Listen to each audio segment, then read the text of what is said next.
मौसम ठंडा सी।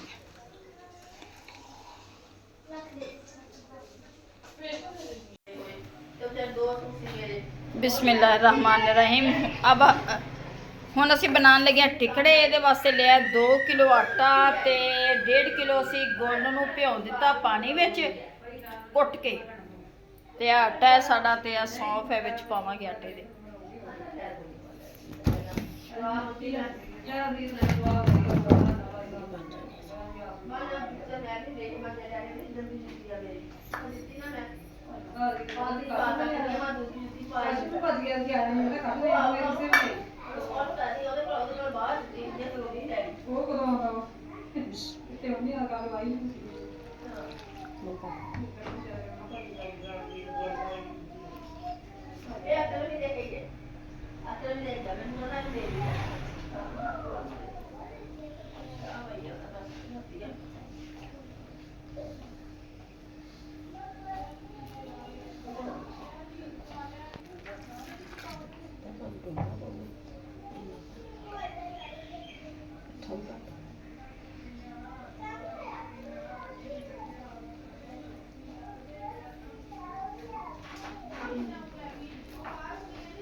नहीं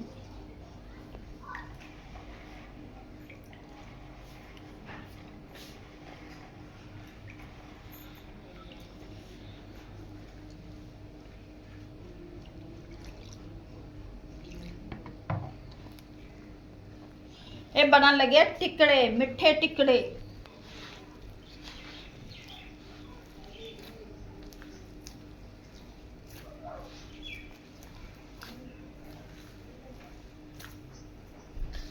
बहुत पतला हो जाता है।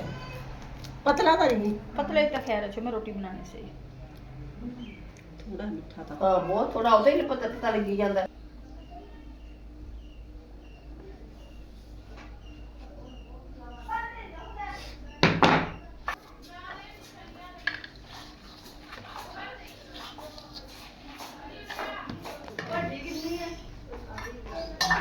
आटा गुन हो गया तो इन थोड़ी देर में असीं बनानी है। सख्त है ਜਿਹੜੀਆਂ ਅਸੀਂ ਬਣਾਉਣੀਆਂ ਮੱਠੀਆਂ। ਤੇ ਹੁਣ ਮੈਂ ਇਹਦੇ ਵਿੱਚ ਇਹਨੂੰ ਕਰਾਂਗੇ ਗੋਲ ਗੋਲ ਥੋੜਾ ਜਿਹਾ ਤੇ ਚਾਹੇ ਕੱਟ ਲਾਂਗੀ ਜਾਂ ਵੈਸੇ ਹੱਥ ਨਾਲ ਬਣਾ ਕੇ ਮੈਂ ਰੱਖੀ ਜਾਵਾਂਗੀ।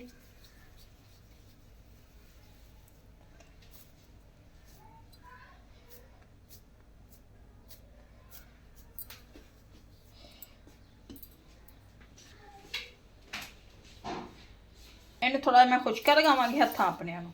ਹੁਣ ਮੈਂ ਬਣਾਵਾਂਗੀ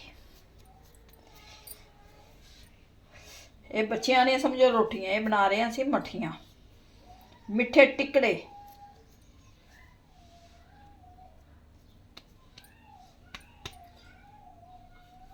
ਉੱਪਰੋਂ ਕਰਕੇ ਇਹ ਬਣਾ ਲਿਆ ਮੈਂ ਇਸ ਤਰ੍ਹਾਂ।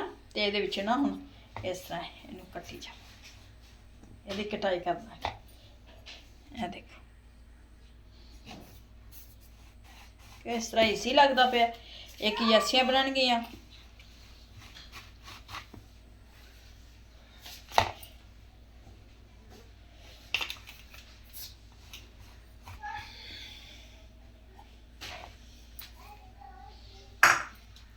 इन्होंने उठा उठा के मैं रखी जावांगी।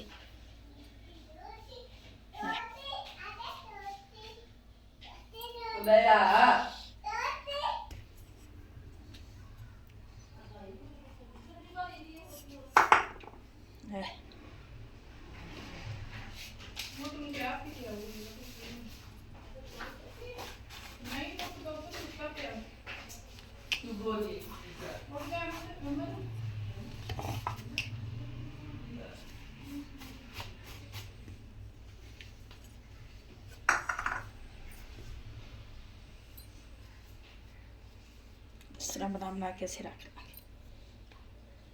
बना के असीं रखी जावांगे इन्हां नूं इस तरह ना। ये थोड़ी जिहा खुश करांगे फिर इन्हां नूं असीं करांगे घ्यो विच फ्राई।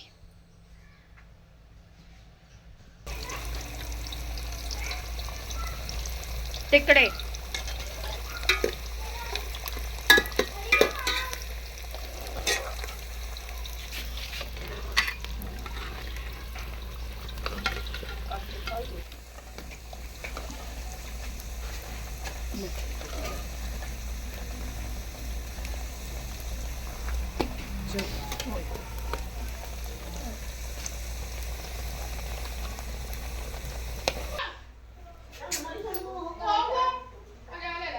ਇਹ ਸਾਰੀਆਂ ਬਣ ਗਈਆਂ ਨੇ, ਸਾਡੇ ਟਿਕੜੇ ਤਿਆਰ ਹੋ ਗਏ ਨੇ ਤੇ ਇਹ ਅਸੀਂ ਫਰਾਈ ਕਰ ਲਈਆਂ ਨੇ ਘਿਓ 'ਚ।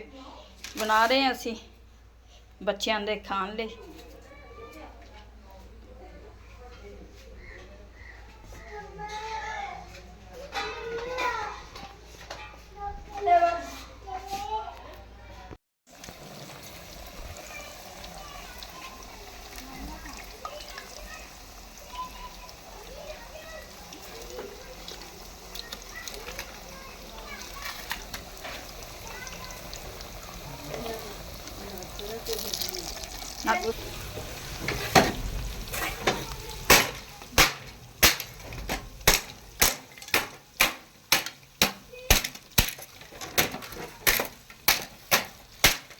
ਮਾਸ਼ਾਅੱਲਾ ਟਿਕੜੇ ਸਾਡੇ ਤਿਆਰ ਹੋ ਗਏ ਨੇ, ਜਿਹੜੇ ਬੜੇ ਹੀ ਮਜ਼ੇ ਕੀਤੇ ਤੇ ਅੱਛੇ ਬਣੇ। ਬਾਰਿਸ਼ ਹੋ ਰਹੀ ਸੀ ਤੇ ਇਸ ਲਈ ਇਹ ਟਿਕੜੇ ਤਿਆਰ ਕੀਤੇ ਨੇ ਤੇ ਉਮੀਦ ਹੈ ਕਿ ਤੁਹਾਨੂੰ ਇਹ ਸਾਡੀ ਰੈਸਪੀ ਅੱਛੀ ਲੱਗੇਗੀ। ਅਗਰ ਅੱਛੀ ਲੱਗੇ ਵੀਡੀਓ ਨੂੰ ਲਾਈਕ ਤੇ ਚੈਨਲ ਨੂੰ ਸਬਸਕ੍ਰਾਈਬ ਕਰਨਾ। ਇਹ ਅਖਬਾਰ ਤੇ ਇਸ ਲਈ ਡਾਲਿਆ ਕਿ ਇਹਦਾ ਜਿਹੜਾ ਕੀ ਵਗੈਰਾ ਹੋਏਗਾ ਖੁਸ਼ਕ ਹੋ ਜਾਏਗਾ। ਤੇ ਹੁਣ ਦੋ ਇਜਾਜ਼ਤ, ਮਿਲਾਂਗੇ ਦੁਬਾਰਾ। ਖੁਦਾ ਹਾਫਿਜ਼।